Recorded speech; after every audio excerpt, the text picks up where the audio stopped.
rude. Keeping that in mind, it was a stretch for me to become an advocate for our creation. In fact, my last semester of seminary, I was required to take an elective, just any elective, and the class that was left was creation care. It was the only one that I could take. It was the only one that I would be able to get the last little class so I could go from John Warner to Reverend John Warner. So I took it. And boy, was my mind made up. There's no such thing as all this creation care business. The environment, isn't Jesus coming back? We don't need to worry about that stuff. But as I sat there and I listened to the stories of theologians and social justice advocates in my community, as I went to Mary Lee Sustainable Farm in Albion, Indiana, and I got to feel what it was like to jump on a bog, when I got to see what it was like to see things raised sustainably and what was biodiversity, and is all this stuff about fracking true? I began to change my mind. I began to rethink and say, that's what I need to do. That's what we are called to do as faithful communities. Well, my first church that I was called to was in Canfield, Ohio. This is the area of our country where you see Stop Obama's War on Coal. In fact, many of my parishioners had that, and what was surprising to me as I began becoming a part of the anti-fracking movement is that my first church, who did not let me know when they called me, had a fracking lease in their cemetery. Talk about the dead shall rise. I think those graves may burst forth one of these days.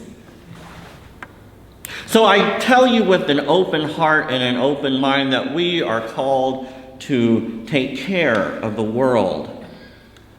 That this is the way that the new earth and the new heavens are created, is through diligent work, such as our water folks, our anti-fracking folks, our people that say, maybe we shouldn't use styrofoam cups. There's many ways that you can make an impact in your community. And one of the best ways, as I heard Ron say it just a few minutes ago, it's by word of mouth. It's by you sharing your story, how you have a friend that's come down with pancreatic cancer. You have friends that are not doing well. I have a friend that lives just in the mobile home park south of town. Her water is polluted from the runoff from the golf course. She can't drink her water. We talk about Flint, Michigan.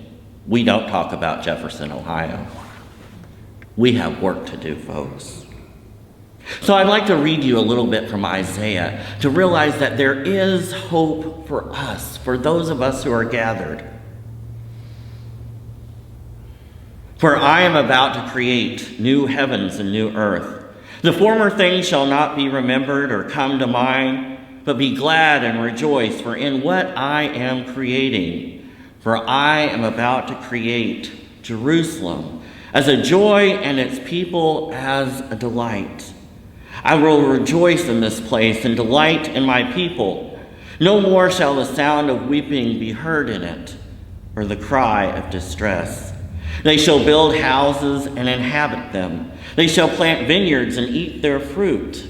They shall not build and another inhabit. They shall not plant and another eat. For like the days of a tree shall the days of my people be, and my chosen shall long enjoy the work of their hands. The wolf and the lamb shall feed together, the lion shall eat straw like the ox, but the serpent its food shall be dust. They shall not hurt or destroy on all my holy mountain, says the Holy Lord. Will you bow your heads in prayer with me?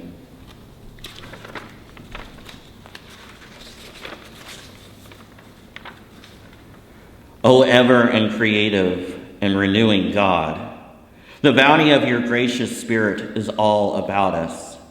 We are embraced by that Spirit through the wonders of an endless night sky with its millions of lights, each declaring the radiance of your presence. We are embraced as we view the majesty of a distant horizon and give thanks for the life that pulses within every blade of grass, every living, breathing creature, every handful of earth. For in their life, O God, is the signature of your endlessly creative presence. Guide us, O God, that we might live with reverence among the abundance of your gifts. May we receive with gratitude the life that the earth contains, and may we so love it that those who follow us on their journey of life will have the same reason to stand in awe before your endless majesty and give thanks. Let us know that we are engaged with you on a mission for healing the earth, your creation. May those who follow us as they receive of your great goodness, O God, know not only of the history of our passing, but also the reverence with which we received the banquet of your great blessings. We pray in our Redeemer's name. Amen. Amen.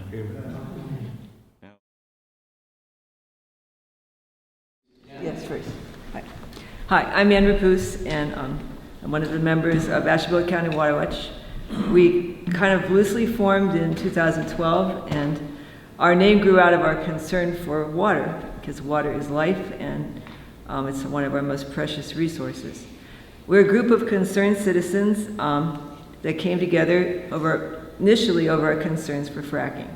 As the county was getting new leases aggressively marketed to them, we wanted to know what this was going to mean for our county. And it soon became clear that the leases were being signed, the focus at that time wasn't on drilling wells, but instead on our county becoming a waste receiving site, with injection wells taking huge amounts of toxic fracking waste from Pennsylvania and Ohio. And we've tried to educate people about the potential hazards of these wells, and we've learned that there's very little local control of this business. State and federal laws are really designed for the gas and oil industry to favoring over local concerns. We were part of the public outcry and pressure that did get a property owner in Conneaut to withdraw a permit application for a new injection well. And some of you might remember that controversy, but there was really no legal recourse to force him to withdraw it. He just did out of public pressure. Meanwhile, multiple sites here continue to operate in our county, taking in increasing amounts of waste and forcing this toxic brew underground with really no guarantee that it's not going to come up someday. They can't ensure that it's going to remain there forever. Initially, also, the industry touted fracking wells as being drilled far below the water table. And oh, you don't have to worry about that. It's so deep that when we crack up all that stone and force all that liquid down there, it's not going to affect your water. But new techniques are now allowing them to drill in more shallow formations and even previously drilled conventional wells. There was a new well just drilled on 46 right here in Jefferson.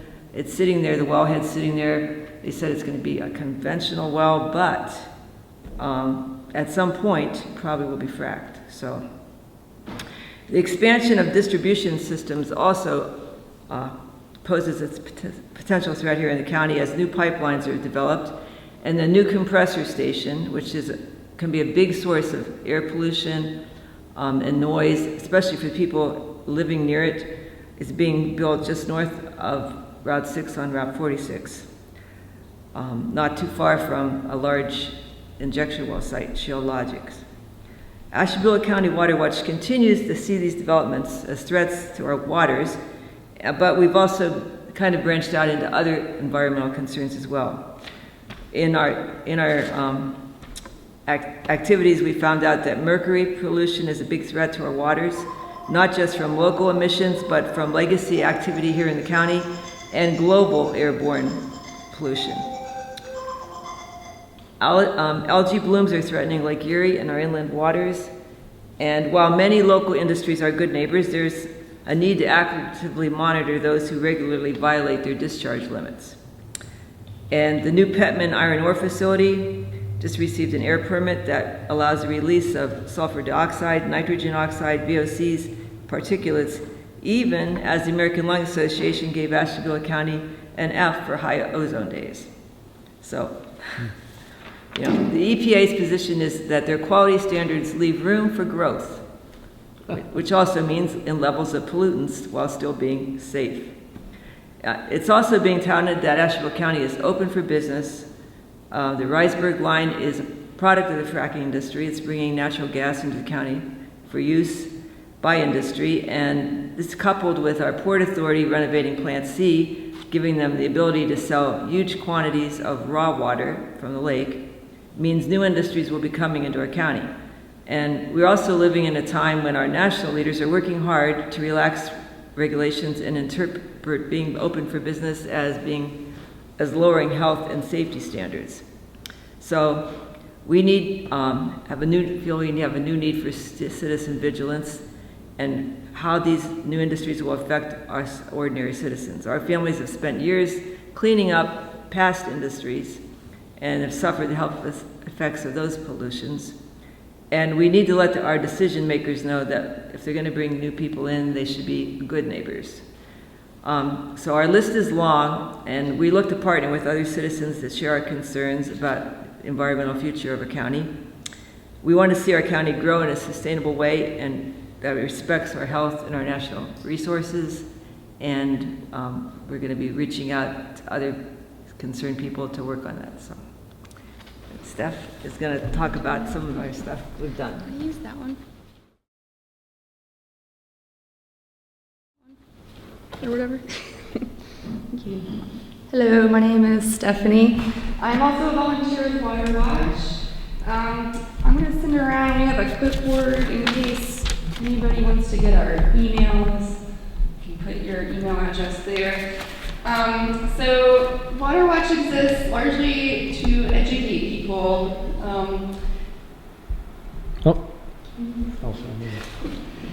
So we made a website a few years ago to have as much information on it as we can to try to help educate people on the injection wells that we have in our area, but also other pollutants that we have in the county.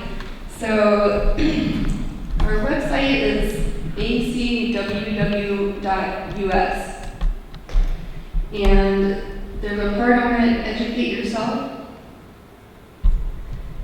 Here we've got, I've tried to link everything here that we have learned that seems to not be common knowledge or not be commonly accepted. People are unaware that the oil and gas industry is exempt from a lot of clean water and air laws. So the first part of this links to that stuff. A lot of people are unaware that the brine that was sprayed on roads is not salt water, it is fracking wastewater. It is salty, so they call it brine. So there's information about what brine really is. Even my township trustees don't believe me when I tell them that brine is fracking waste or can be fracking waste. Here's information about the brine is sprayed on our dirt roads. I'm a farmer and I live on a dirt road, and our road is sprayed with the same trucks that go to the injection well sites. You see the same trucks going to both. So what is in the stuff that they're spraying, it's very hard to learn that information. I tried and I failed to learn that information. But the fracking, there's different kinds of fracking. There's horizontal fracking where they drill sideways, and that's very new. And that is not allowed to be sprayed on the roads. But the fracking, where they just frack straight down, that's been going on for a long time. That is allowed to be sprayed on the roads. So this is information that's about that, the stuff that is allowed to be sprayed on the roads. But I found out from my township trustees to know if they are spraying the horizontal fracking waste. They're basically impossible for me to find that out, which kind of waste they're spraying on my road. Fracking waste is allowed to go in the landfill. The solid waste from fracking is allowed to go in the landfill. There's information about that. And lastly, information about injection wells. We have the second highest number of injection wells of all the counties in the state. So we're number 2. And I think many of you may have heard the state's been trying to pass an Aqua Salina thing where they basically commodify the spray on the road. They want to package it and sell it to the public. And so there's information about that waste being radioactive. So, and this is the Ohio's own Division of Oil and Gas saying that it's radioactive by their own tests. So that's that information. The other information we have on here, we did, in 2016, we had a tour of the county and wanted to make people aware of more than just injection wells, all the things that are happening in the county that could accumulate and cause health problems over time.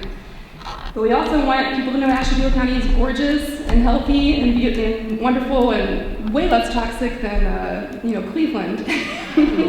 So we held a toxic tour, but we didn't want it to be all negative, so we called it a toxic but terrific tour. And we toured places that are beautiful as well as places that have toxic waste. We have super fun sites here. We have injection wells. We have seismically active areas. There are certain companies that are regularly polluting, regularly violating EPA rules and getting dinged by the EPA and being, fined for it.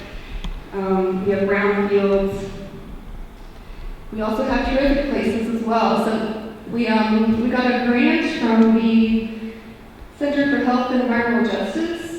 And we used that money to put on the tour and to also make this interactive map. So this is, anyone in the county can go to this map. And it's just Ashtabula County, but this was a lot of volunteer hours went into making this map. Plotting all the map points. So here you can pull up seismic activity, fracking waste. This is the disposal networks. These are the trucking companies that ship it around. They're including landfills. It's just part of the network of disposing of the waste. Our Superfund sites. The polluters that get dinged by the EPA, the brownfields. Here's all the terrific stuff. I'm going to remove the terrific stuff for a moment. And you can see it starts to accumulate. It looks like a lot. So that you can look up where you live. You can zoom in and see.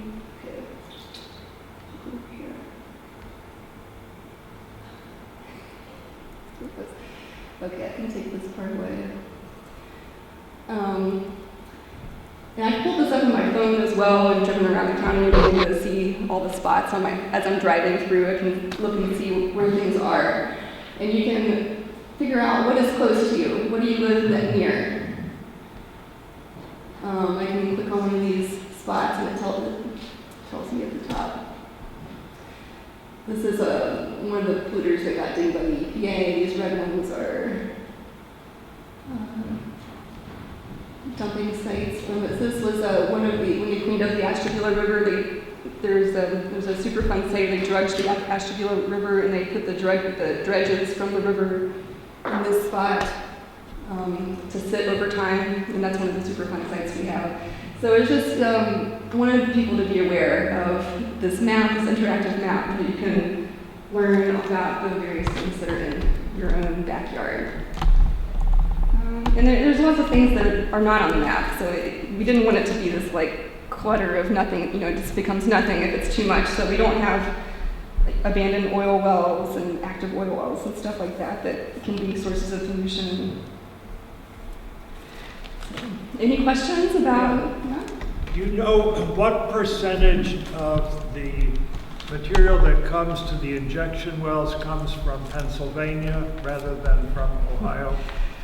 I don't know that we get a lot of waste from PA and West Virginia, more than we have from Ohio, especially in the county. The vast majority is coming from across state lines.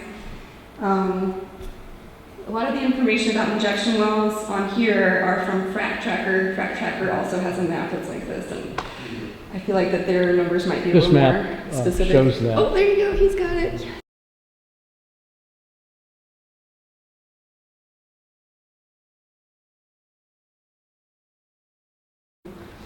So,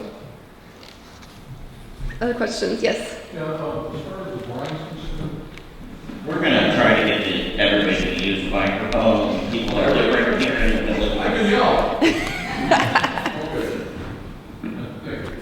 As far as the brine is concerned, do you have any idea if it's like more prevalent in Ashtabula County than other counties? As a matter of fact, do they use them in all counties? Use them in all counties? I believe it's used across the state because the information I found was from the state EPA, the state's Department of Natural Resources giving guidelines to how it is to be sprayed on the roads. Would you say it's equal all over the state then? I don't know. I haven't researched it, but Maybe Ashtabula's got it worse than everybody. I don't know.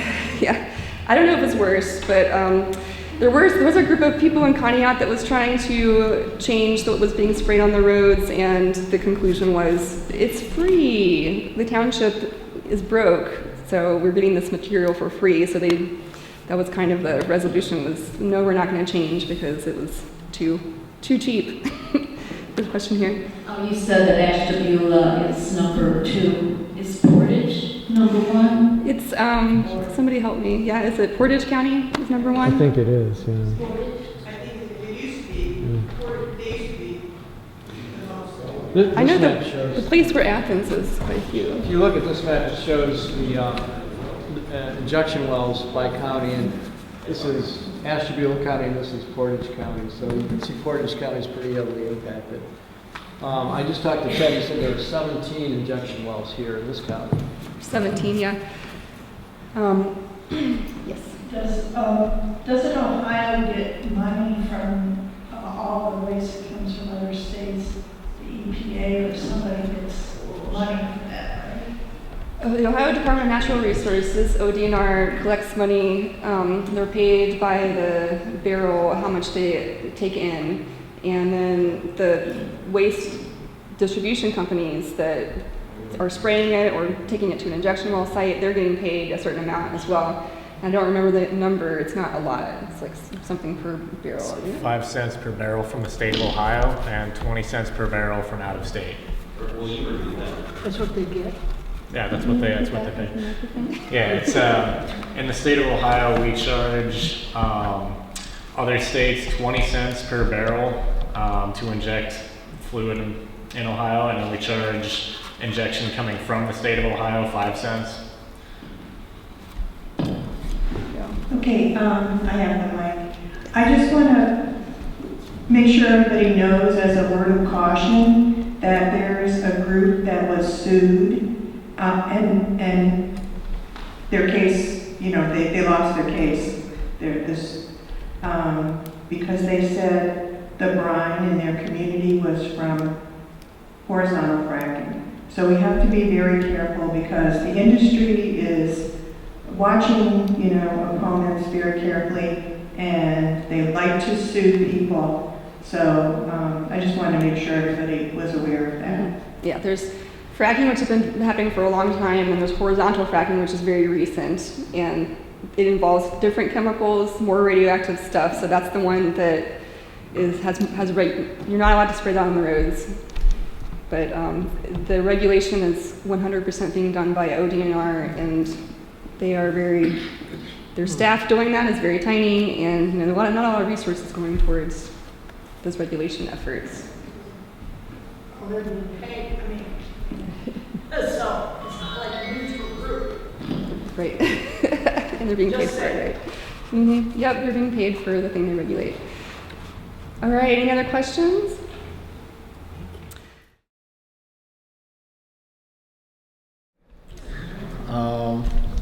So in my preparation for tonight, I reviewed a 361-page document titled The Compendium of Scientific, Medical, and Media Findings Demonstrating Risks and Harms of Fracking. This is the 6th edition that has come out of this. It is put out by Sandra Steingraber, who is an activist from New York who does a lot of work relating to fracking, or rather I should say fighting fracking. So rather than read off 361 pages, I narrowed that down, took the highlights out of it, narrowed that down to 10 pages. And that was still too much, so I just took the highlights of that, and I'm just going to read that for you all today. Regarding to air pollution. Air pollution associated with fracking is a grave concern with a range of impacts. Researchers have documented more than 200 different air pollutants near drilling and fracking operations. Of these, 61 are classified as hazardous air pollutants with known health risks, and 26 are classified as endocrine disruptors. Areas with substantial drilling and fracking build-out show high levels of ground-level ozone, striking declines in air quality, and in several cases, increased rates of health problems with known links to air pollution. Air sampling surveys find high concentrations of volatile organic chemicals, especially carcinogenic benzene and formaldehyde, both at the wellhead and at distances exceeding legal setback distances from wellheads to the residence. And in some cases, VOC concentrations exceeded federal safety standards by several orders of magnitude. In 2018, researchers in Colorado documented that air pollution increased with proximity to drilling and fracking operations and was sufficiently high to raise cancer risks in some cases. Exposure to emissions from natural gas flares and diesel exhaust from 4,000 to 6,000 truck trips per well pad pose respiratory health risks for those living near drilling operations. The United States leads the world in the number of flare stacks. Air pollutants from flaring operations include VOCs, polycyclic aromatic hydrocarbons, carbon monoxide, toxic heavy metals, formaldehyde, and soot. Evidence implicates the United States shale gas boom and the recent global spike in atmospheric ethane and propane. Drilling and fracking operations in North Dakota back in oil fields alone contribute 2% of global ethane emissions and directly impact air pollution across the United States. Like methane, ethane is both a greenhouse gas and a precursor for ozone. The accelerating pace of drilling and fracking activities and the current policy plan to reverse course on proposed regulations to reduce methane emissions are likely to exacerbate the air pollution problems that fracking creates, along with attendant health risks. Now, regarding water contamination, substantial evidence shows that drilling and fracking activities and associated wastewater disposal practices inherently threaten groundwater and have polluted drinking water resources. Repudiating industry claims of risk-free fracking, studies from across the United States present irrefutable evidence that groundwater contamination occurs as a result of fracking activities and is more likely to occur close to well pads. In Pennsylvania alone, the state has determined that 343 private drinking water wells have been contaminated or otherwise impacted as a result of drilling and fracking operations over an 8-year period.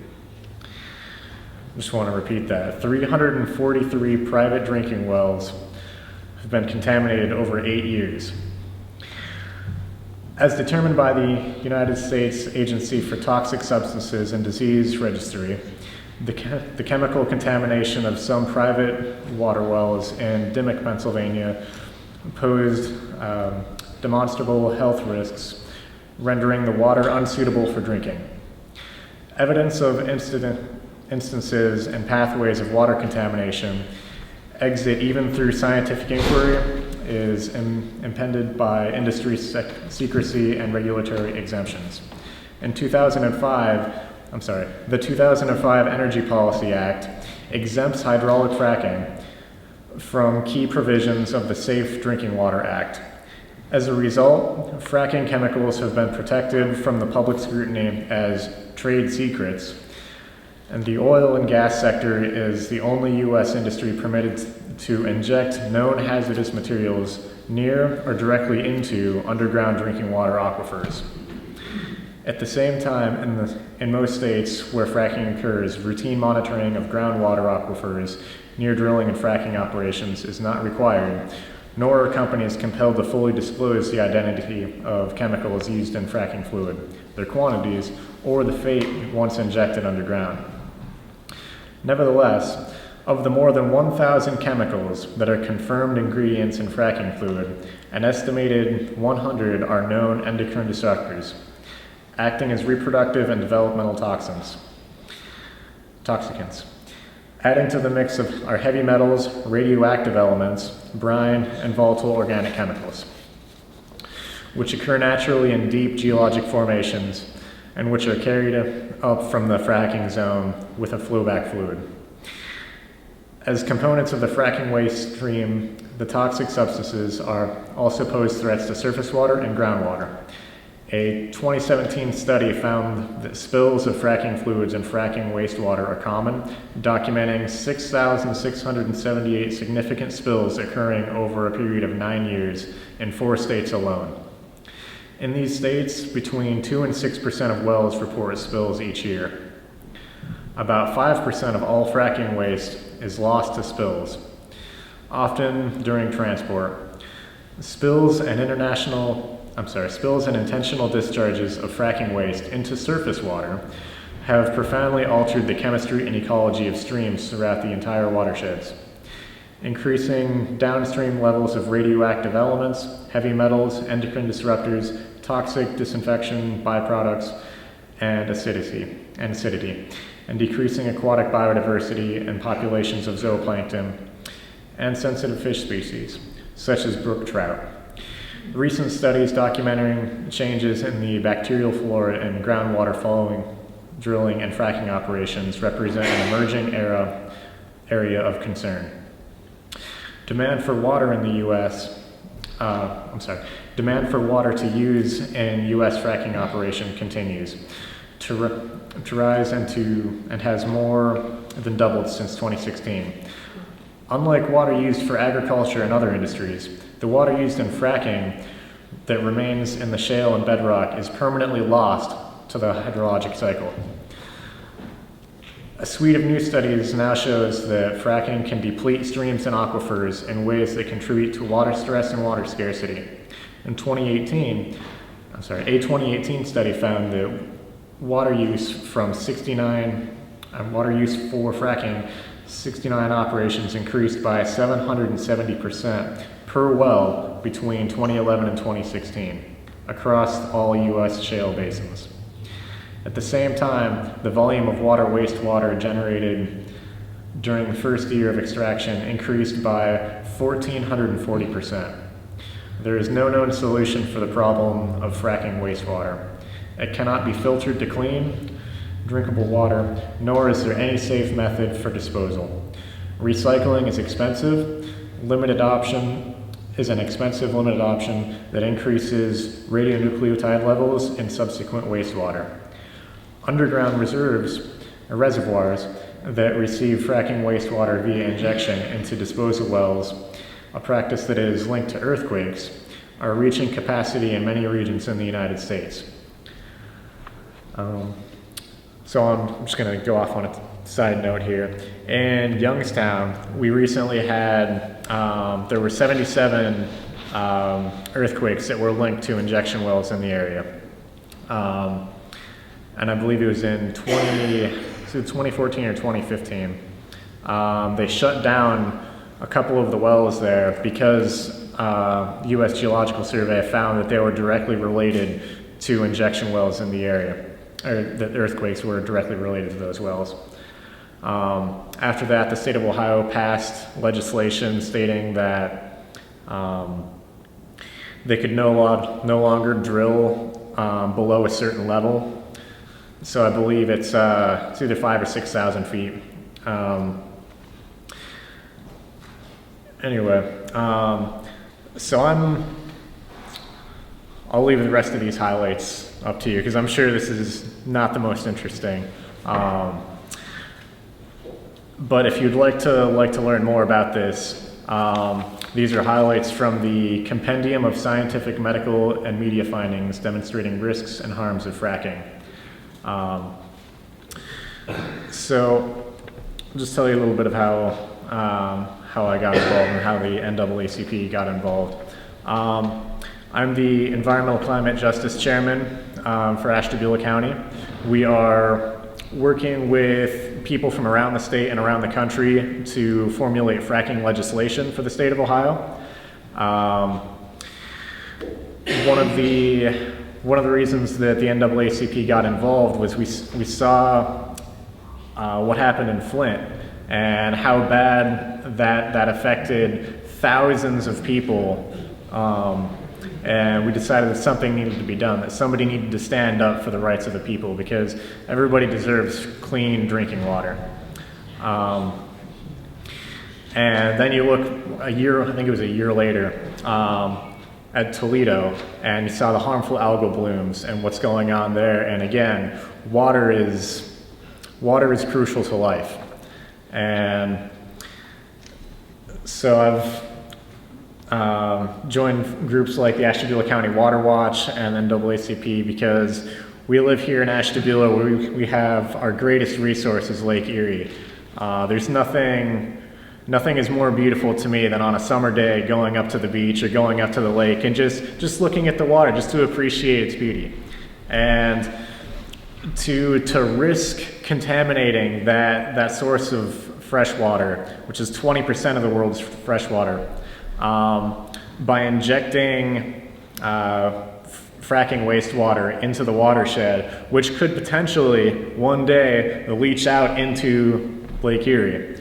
Ashtabula sits in the Lake Erie watershed, so theoretically all water that goes into that watershed drains into the lake. Now, the fracking industry would state that they're injecting this water so far below the watershed that it's not going to contaminate the lake because they're injecting it below an impermeable layer of rock. However, they've just drilled holes in this impermeable layer of rock. So we'll see what happens. Hopefully everything stays clean and it's not a problem, but it is an area of concern. So one of the things that the NAACP is doing is we are working to try in this proposed legislation that we've yet to finalize to change the setback distances, because currently the setback distance from an injection well to a home is, I believe, 200 feet. It's either 200 or 300 feet. Whereas the setback for a wind turbine is 1,000 feet. So, I mean, what's more dangerous, a little bit of wind or some contamination to your drinking water? There have been studies that have linked areas living, or residents and people living near injection wells and living near fracking wells have been linked to higher rates of bladder and thyroid cancer, as well as other various cancers. There's a cluster in Pennsylvania, I forget the name of the township, where there have been 27 cases of a rare type of cancer that affects children, and there are only 250 cases in the United States, and 27 are clustered right in this little area where it's one of the highest fracked areas in Pennsylvania. So recently, environmental activists from around the country signed a letter to the governor of Pennsylvania requesting that they shut down fracking in that area. Over 800 residents from that area signed this letter, over 400 organizations. So there is pushback to the activities. And one of the things that we can do is we can coordinate with our neighbors, we can communicate, we can talk with people and tell them about the risks, and host events like this where we educate the public. And one thing that I've been doing is I've been going around the state and I've been meeting different environmental groups and different people to try to unify under fracking, so that once we have this legislation in place, we can contact these people and we can tell them what's in the State House, so that they can contact their local representatives, write letters to the editor. Because if I write a letter to the representatives in Licking County or in Lucas County, they're not going to listen to me because I'm not a voter. They don't care what I have to say. But if they hear from their residents, if it's in their local papers, then they have to care. So one of the things that you mentioned was, or that Ron mentioned, was that word of mouth is far more effective, or can be far more effective than advertising through, let's say, Facebook or social media platforms. While you may reach 10,000 people, how many thousands of those people are just going to scroll right past the ad and not even see it? And that's one of the great things about these local organizations, is that you're getting in touch with actual people where they're communicating with one another and they're educating themselves. And so that's why this resource that Ashtabula County Water Watch has put up, this map, is a wonderful tool in order to show and to educate your neighbors, to say, this is what we have in our county and this is what we need to protect. So we have toxic but terrific. So on that note, I think I'll pass it back to Ron, or if anybody has any questions. Thank you, Justin. I think we better move on because we're running a little bit behind. Wonderful. So we'll save questions to the end if we can. That summary, that sounds very valuable. Do you have that somewhere online where people can access that? And does NAACP have a link to your environmental justice? So the NAACP does have an environmental justice website where they have tools and resources on there for activists to utilize. There's information about fracking. There's lists or links to and lists of various environmental films. For instance, Gasland was one that Ashtabula County Water Watch mentions, and there's a handful of other ones. I'm trying to remember the names of them, but so I want to say it's NAACP.com/ECJ or something like that. But if you type in NAACP and then ECJ, Environmental Climate Justice, it'll give you a link to their website. These highlights are not on the website. However, I can post them on Ashtabula County Water Watch if somebody would like to. So, one of the things is that I'm concerned about is that the issue of environmental pollution in communities where people of color reside. We found that it's a holdover from the Civil War years. So we oftentimes will pollute heavily where people of color live, such as Flint, Michigan, Chicago, Cleveland, Cincinnati, places where African Americans reside. What is the NAACP doing in our county as far as reaching out to basic communities that are in primarily for people of color?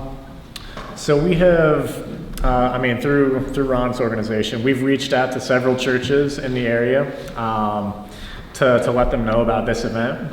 As you can see, we didn't get that big of a turnout as big of a turnout as we would have hoped, but so we are reaching out to churches. We are reaching out to various groups in the county to help educate about these situations.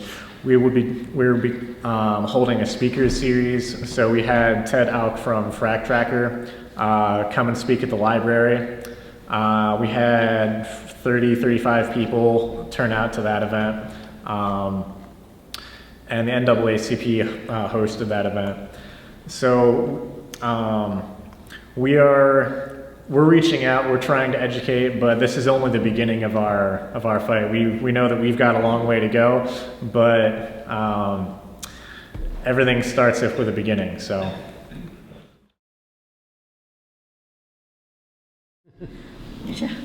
I apologize for not being here on time. I had a sick heifer this morning, had to call the vet, wait for the vet to come. She'll be fine, but it did set me back time-wise. So I am the president of Ashtabula, Geauga, Lake County Farmers Union, and I'm also on the board of Ohio Farmers Union. I raise grass-fed beef on certified organic land in Windsor Township. There are 5 injection wells in Windsor Township, and they have never been very popular. When the first one was drilled in the early 80s, back then there had to be the law said there had to be a public meeting. There was a public meeting. The officials from the Ohio Department of Natural Resources came and said, we're drilling a class 2, or this private company is drilling a class 2 injection well in your township, and there's nothing you can do about it. People were really angry, but there was nothing we could do about it. So that was the first well. There are now 4 more wells, although I believe at this moment only 2 of those wells are actually receiving waste. So these 5 wells are scattered over a really beautiful wetland. It's about 200 acres of wooded wetland, and our farm is between those injection wells and the Grand River. There is no doubt in my mind that pollution from those wells will one day affect the water wells on our farm. We have 4 water wells, 2 for the cattle, 2 for the people. It probably won't be in my lifetime, but it makes me incredibly sad to think that someday those wells will be contaminated and our water wells will be contaminated and unfit for use by either humans or cattle. Ohio Farmers Union has tried to do as much work as we can do in the state of Ohio to get some better legislation around injection wells, because it does happen that the president of Ohio Farmers Union lives in Trumbull County, farms in Trumbull County. Trumbull County has 19 injection wells, Ashtabula County has 18. Most of the actual waste being injected, though, goes into 2 wells in Athens County. So we're not, even though we have the most wells, we're not getting the most waste up here. In 2014 and 15, Farmers Union tried to do quite a bit of work on this, and the county commissioners here in Ashtabula County at that time held a series of hearings, and so I'm just going to read some comments from Ohio Farmers Union, what we asked the state of Ohio to do at that time to protect our groundwater, which is our biggest interest.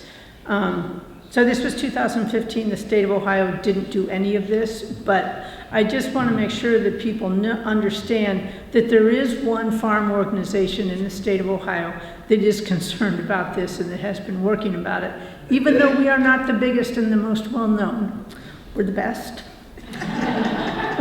Okay, so these are some of the changes that we asked the state of Ohio to make to safeguard the air and water resources of our state. OFU recommends the contaminated waste from high-volume horizontal hydrofracturing, that the waste be disposed in more secure Class 1 injection wells under the supervision of the Ohio EPA. OFU recommends that each load of waste being disposed in a Class 1 or Class 2 disposal well should be tested, and a record of the test results, including the source and quantity of the waste and its chemical compositions, be kept at the well site for immediate use by first responders or state agency inspectors. OFU recommends that each disposal well be equipped with a system for monitoring well pressure and surface and groundwater quality, as well as air monitoring. All waste is to be kept in closed impermeable containers, no storage in open ponds or lagoons. Local communities, including county and township officials, have a right to know of hazardous compounds in their midst. They should be notified of any planned disposal wells and the compounds intended for disposal. Public hearings should be conducted. Well, none of that. And I'm not sure if, I apologize for being late, I'm not sure if there was any discussion of the difference between Class 1 and Class 2 injection wells. Class 1 injection wells are for highly toxic industrial waste. There's only a very few permitted, and they are overseen by the EPA. The Class 2 wells have been around for a really long time now, and they are for the waste from oil and gas extraction activities. And I have seen, for as long as I can remember, these little tanker trucks chugging around the county going to the old Clinton wells, which are more shallow, conventional wells that are scattered everywhere. You just have to drive around a little bit and you'll see them. A lot of them are no longer working because they have exhausted the resources, either petroleum or gas, at where they're actually working. But there is still the wastewater coming up that has to be disposed of every now and then. So this has been going on in our county, you know, for decades. And people are just used to it. And that's part of the problem that I think we're facing, is that the gas and oil wells are everywhere. They're part of the scenery. If you start looking, you'll just be amazed at how many there are all over the place. And because of the fact that Ashtabula County still has a lot of dirt roads, they have been using the frack waste for dust control. I'm sorry, the liquid that's come up from the old Clinton wells. They have been using that for dust control on the dirt roads in this county for as long as anyone can remember. And one of the problems that we see with the effort to use the waste from the old Clinton wells for dust control, which is what is allowed by state law right now, is that there is no way to distinguish between the waste coming from the newer frack wells and the old, more conventional wells. And they can all just kind of be mixed together. And there's no testing for it. There's no regulation about it except to say, don't do it. So this can be spread on our dirt roads, which affect the crops and the people and the livestock that live along those dirt roads, because eventually it's going to volatilize and get into the air and cause an air quality problem there. And that's one of the things that we hope that people, when we're doing the work on the Ohio Health Registry, we hope that people realize you may not be close to an injection well, but if you live anywhere where the liquid from oil and gas extraction has been spread for dust control on your dirt road, then you have been exposed to something. And so you know, you can get the contaminants through water or through the air. At this point, I think in our county it's more probable that you're getting it through air contamination. So that's really all I have to say. I'm sorry, I'm feeling like not as organized as I wanted to be, but if you have any questions on the Farmers Union position about this, please come up and ask me.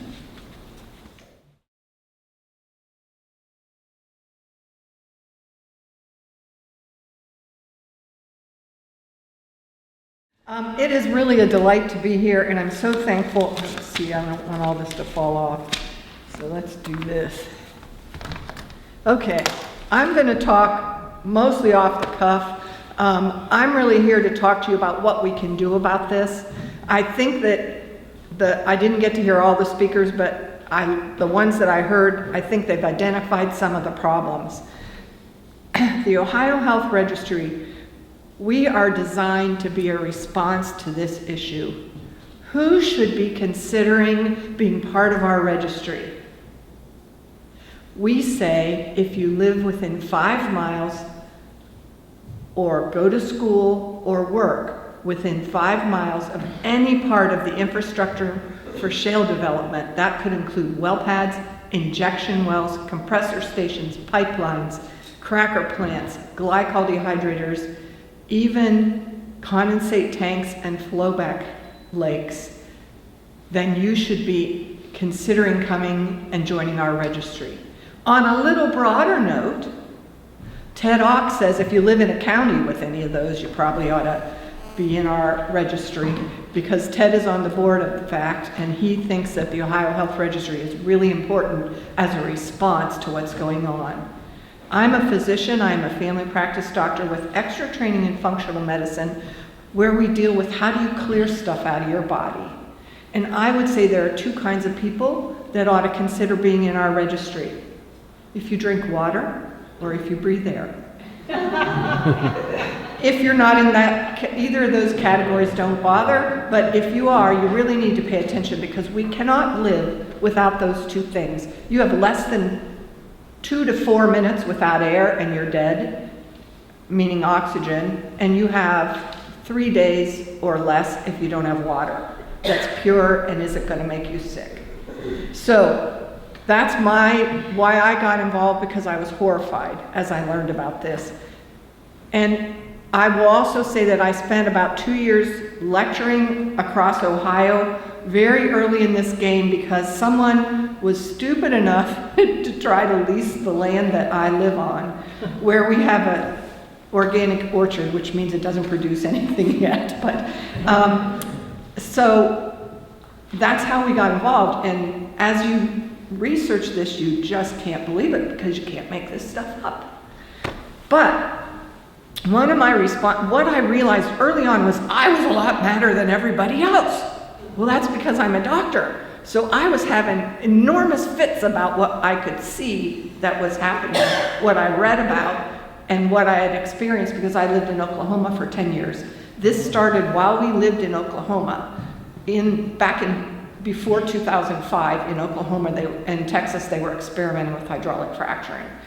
So I have a little basis of what oil and gas is from before this process also. So the Ohio Health Registry is really a collection of contact information for people. So we collect 2 emails, 2 phone numbers, that's because we move, or we change providers for those 2 things, and we don't want to lose you once we've got you in our database. We also collect, of course, where you live, work, or go to school. Just a little aside, some data from Frack Tracker that I used in a previous speech, which is pertinent to you because you have injection wells here, is that they discovered that more than 250,000 Ohio school children have their schools located less than 5 miles from an injection well. 250,000. That might be more than the total population of Montana, I'm not sure. But that is a lot of people, and the bulk of them are grade school students, because that's public domain where schools are located and where injection wells are located. So we collect contact data. What's the goal of the registry? It's to have this registry and database, because I'll tell you that we're a little more than a registry, where researchers can come in and do research on people that are actually experiencing this. Now, if you're a researcher, why would you want to use this? Because researchers have very limited time and money. They're expected to come up with 2 or 3 articles published every year. They have maybe 3 grad students, and if they're lucky, 10 volunteer college students that might help them with something. So there isn't as much money for this.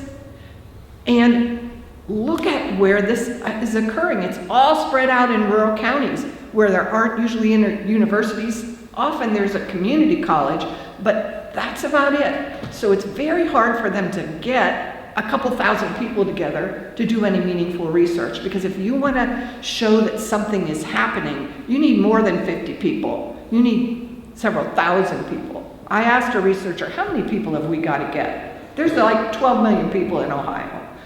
We don't need all of them, but we do need probably 2,000. 2,000 is totally doable. I think, however, if we get 2,000, I think we'll get 10,000, because word of mouth will bring more people in. But why would you want to be part of a database if you live in an affected area? If I want to do a study on blue-eyed and brown-eyed people. I gotta give them a consent, I gotta explain what I'm doing, that it's not gonna hurt them, blah, blah, blah. This process is conducting an experiment, a public health experiment on 31 states in this United States, on the people that live there without their consent, without their permission, and many times without their knowledge. So if you live in that place, if you live here with injection wells, or if you live in Barnesville where there might be 75 pieces of infrastructure within 5 miles, what can you do? As you mentioned, when they come to drill an injection well, they tell you there's nothing you can do about it. Well, I think there's always something you can do about things. And if you participate in research, if you're being a guinea pig anyway, somebody ought to collect the data. It makes me livid that 30 states, nobody did this. Well, if they'd done this in Colorado 15 years ago, we wouldn't have fracking in Ohio because we'd have the data. So if you live with it, why, and they're experimenting on you, why not track it? Why not let somebody collect meaningful data so that maybe it can get published and be another cog in the wheel of things that are really changing things? When this first started, I testified to our legislature. That's a one-time good deal that I'll probably never repeat unless you pay me a lot of money to be insulted. But what they asked me is, well, are we seeing health effects in Ohio? Well, it had barely started in 2010. No, but you know what? Ohioans do not have significantly different bodies than Colorado people or Texas people. If it affected Texans and Coloradans, it's going to affect Ohioans because we are humans. We don't have little lines on us for what state we're from. So that's it's one chance that you have to give back. But I think the Ohio Health Registry will give more than just data back. For one thing, we're going to send to our registrants a newsletter. We have our first one written, except for the article from yours truly, which we're going to try to keep them up on what's happening in the state with hydraulic fracturing, what's happening with our laws and regulations, anything that might affect them, things they can do to protect their health. I have a talk that I do on, so you have this and you live close to it, what can you do to mitigate, to lower the risk to your personal family and yourself of getting sick? Because cancer is not the only thing you get. And although I'm very worried about the water, I'm far more worried about the air, because it starts as soon as they start to build that pad, as soon as they start to drill your injection well, and as soon as something comes back in a condensate tank or a open well flowback pond. So we are going to give back to those who participate with us with some information as we find things out, and we've started our first one, and it'll probably go out in the next 6 weeks, because Ron's basically our editor, and we have a lot of people that write, and we print articles from other organizations as well. So if you have something that you'd like, just send it to us, because we do about 5 or 6 newsletters a year. So we think researchers will use us because we are giving them pre-consented people. We ask people to consent to that they're willing to answer questions for researchers. We'll have it stratified because we're more than just contacts. We also ask baseline medical data, like what cancer have you had? What kind of treatment have you had of that cancer? Do you have diabetes? Diabetes is a huge issue with oil and gas. I have patients that have gotten diabetes at 27, type 2 diabetes, because they work on well pads and various other reasons. I've seen people with neurological dysfunction from this. And so it is happening. So I think researchers will use it because it's hard for them to gather us otherwise. If you live in it, we also hope we are a group that is faith-based. We are many faiths. We don't care about your political party. I care about if you breathe or if you drink water. I don't care if you're pro or against fracking, because if you're pro fracking, then why would you have a problem if you work on the pads or if you live near them with participating? Because if you don't think there's any harms, what's the harm in making sure?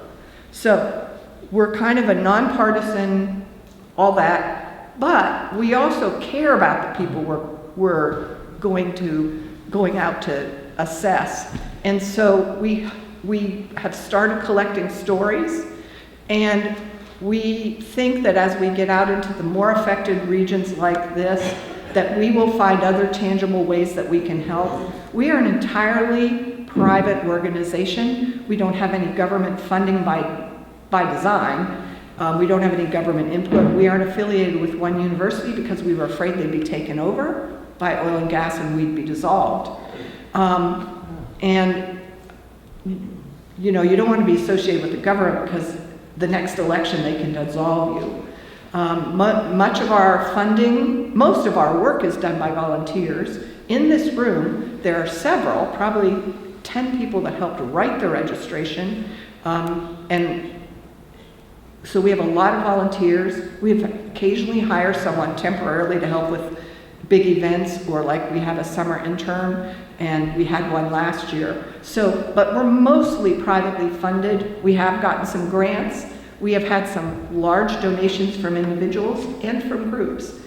But it would be hard to shut us down, because who would you go to? There's not an overriding organization that you can shut down, at least so far. And that we are truly a grassroots organization. In addition, just building this, we've been at probably 3.5 years doing this. We've piloted our study to a lot of people, so we've changed it a little, because you think it's perfect until someone takes it, and then you realize that there might be a few changes you need to do.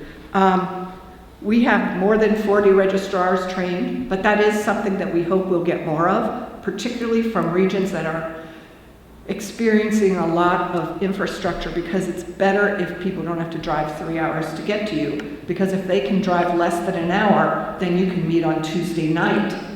We would like to come to PTAs, church groups, women's auxiliaries, Boy Scouts, any kind of group, 4-H, community groups, Granges, I don't care. Anyone that would like to have some information and would like to participate, because I think that's, and most of us think that's a better way, that word of mouth is what will take us there. I got involved in this movement in 2010 when no one even knew what fracking is. Now at least people know what it is, they just don't know enough about it to be concerned yet, some of them. But I think we're making a difference in that. So there are several of us that speak. Ron speaks, I speak. There's numerous other people in these other organizations that will come and speak. So you can have somebody come in and speak for 15 or 30 minutes, and then we can do a registration. You need a room with tables and reasonable light, and that's about all. We have actually done one outside. It luckily didn't rain, and it wasn't too windy, but we can do that, but it's not optimal. So I'm not going to say more, because you can ask questions at lunch or whatever, but we believe that we'll be a positive force. We are, how can we respond in a way that's nonviolent, nonpartisan, positive, in that we can't change the exposure, but maybe we can help people to figure out how to deal with it so that they're not feeling hopeless. One of the things our questionnaire does, we also assess sort of social community effects. How are you feeling about this? How is it affecting you, your family, your community? So we're looking at the psychosocial, the medical, as well as the physical location. I don't know, do we have time for any questions? Do you want us to go eat? Yes, Kathy. I don't know if there was made clear that the names and contact is not going to go to researchers, so that your information is not like widespread, that anybody has access. Good, and I forgot that. Confidentiality is a huge issue. So every single person, in fact, who has dealt with a registration or the making of the everything, signed a confidentiality form so that and we train them. This means you can't share any data if you actually see it. Reality is, in the process of our registration, you're moving pretty fast, so we don't really grasp who's who, but we are separating the names from the thing and giving it a number. So when people look at the data, it won't say Joe Smith of Mentor and he's had treatment for prostate cancer. That's not going to be out there. And that is a really good point, and I thank you because I just totally missed that. And we've also designed it so that it can be gathered electronically. We currently gather on paper, but that's part of the reason, and that's why we really considered how are we going to get funding, because we've really looked at the security, like how can we perpetuate this, because this is probably a 10 or 20-year project. Because once they start drilling in your area, before they get every place they want, it's going to be 15 years, and wells might be around for even 30 years. I mean, they'll be around longer than that, and they may be producing a little bit of, like, off-gassing, but they're not producing anything they can sell. Yes? I'm just wondering, is this just for fracking effects, or are you doing all of Ohio and any kind of health problem? Well, it could certainly be expanded to other health problems, but we really concentrated on any infrastructure related to shale, which is huge, all those things that I cited, and it involves pretty much the northern and eastern and southeastern tier of Ohio. It's pretty much like a big circle around Columbus, a little bit further out in most cases, but it's a lot of people. We designed it with knowledge of what it can cause in mind, but the nature of data is you just ask as much as you can, and then you compile it and see from that what turns up. Yes, Lucas. Logan. So, additional highlights. So, the nonpartisan aspect of this is pretty huge. So, the important consequence of the data that's collected, once it's thrown in a pile, the fact that it exists means that someone has to respond to it. We're going to throw this into the policy situation, but that's for them to decide. That's not for us. We're just helping to get this process started, so at least something's happening. Right. Yes. Do you update the contacts periodically, like once every 5 years? Can you repeat the question? She asked if we update. We actually keep yes, and we plan to do follow-on surveys because we have kind of clusters of questions that we ask. There's a lot of respiratory effects to this. So when people show up in our screen with that, we'd like to come back with a much more detailed respiratory screen that we'd send out. In the same way with neurological, like if they have headaches or seizures or they're tired, we'd like to send a follow-on, and we explain that to them, and we give people a paper to take out with them so they can get a hold of us, so that they can update us if they have a health change, that we can add that to their data, and also if anything else changes or if they want to get a hold of us. But yes, we haven't yet sent out any secondary because we've kind of been tweaking our main thing, the main questionnaire, but it's our intent to make more. We also anticipate that when researchers come in that they'll have their own large list of questions. But the advantage is if you've given us your prior health data, if you give it to us this year in 2019 and they come in 2021, they can ask you about what's going on in 2019, but it's not considered very good data. Whereas if we ask you and you write it down and we write it down, that's good data because we collected it prospectively at the time rather than looking back, what can I remember? So that is important. We do intend to send out more. We welcome anybody who would love to help us with this.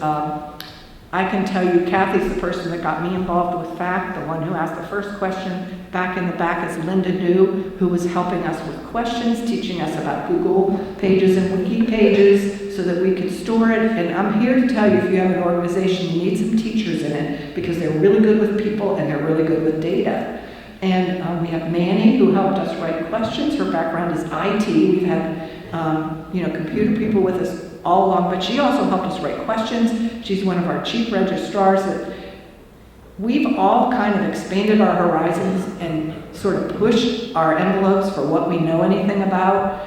And we've gotten a lot better at some of that. And we've found hidden things in our personalities we didn't even know we had. Yes. I just want to make a comment.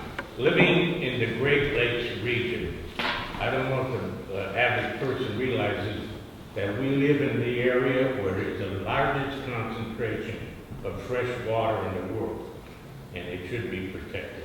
Yes. And you also need clean air, and that is the thing. You don't have to get cancer to be affected by this. Every time you breathe, all gas just goes right into your lungs. It goes through one membrane. It's the outer wall of the blood vessel. One membrane, and it's designed to let all gas through. We think of that, thankful that it lets oxygen in and carbon dioxide out, but it lets all those other bad things in too, like xylene or benzene or anything else, radon gas. So it is critical that we protect our environment so that we and the animals that we have that we use for food or for whatever be able to live, so that our ecosystem is not horribly negatively impacted. And our take on this is, let's give them some data. The medical data has really expanded on this, which is remarkable since there's very little funding for any research. But in 2014 was the first year we had more than 365 peer-reviewed articles on this process. And it's been like that every year since. So there are now thousands of articles, but getting direct input from people that are massive people that are living adjacent and are potentially being affected. No one's done that because that's normally done by our government, and both the federal and every state that has this are not willing to admit that anything bad could happen. If you look at it statistically. So they aren't doing it, and that's why we are doing it, or trying to do it. But we can't do it without people who agree to participate with us. So we have the infrastructure. What we need is for people who are being affected to see that this is one opportunity for them to respond. We are maybe one of the few groups out there saying, hey, you might be able to do something about this, and we'd like to help you. So we've actually been invited to do this in West Virginia by someone, and we plan to take it to other states, but right now we're a small group, so we need to be a larger group so that we can share it with others, and then it will be called something else, like the West Virginia Health Registry or whatever. But we are just regular people like you that got mad about this and decided to do something positive to try to change it. So we're going to talk after lunch and invite everyone to register. And if you live in a county where this is going on, we're happy to have your data. We'll know how close you are because Frack Tracker will be able to pinpoint your address for us and tell us how. So even if you don't know how close you are, that's okay. Ted will know. How many of you live in Ashtabula County? Okay, we hope that all of you will stay with us through lunch, and then Debbie's going to ring a